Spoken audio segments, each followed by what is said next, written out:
Mendoj që tashmë Trumpi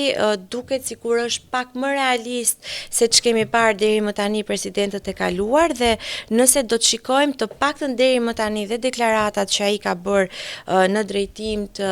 presidentes së vendosur fill mbas ikjes së Maduros, duket sikur i bën një thirrje që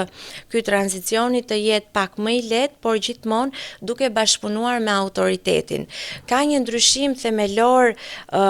që erdhi ndoshta me Afganistanin. Më përpara, dhe këtu dua të ndaj pak edhe doktrinën winning the hearts and minds, pra të fitojmë zemrat dhe mendjen. Dhe kjo është një nga doktrinat më të rëndësishme për të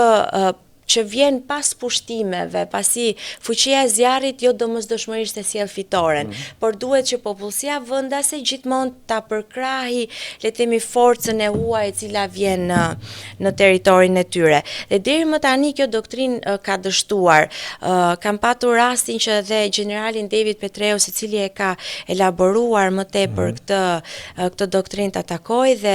ai ka qenë në të njëjtën mendje që doktrina tashmë është tepër e vjetër, pasi vetë zhvillimi teknologjik, por informacioni shumë i madh e bën të mundur që rezistenca apo kryengritja ndaj okupimit të jetë më e madhe. Dhe në këtë sens mendoj që Trump e ka kuptuar këtë gjë dhe thirrja që ai ka bërë presidentes në zyrë tashmë në Venezuelë flet pikërisht për këtë orientim ku i lihet vendi tashmë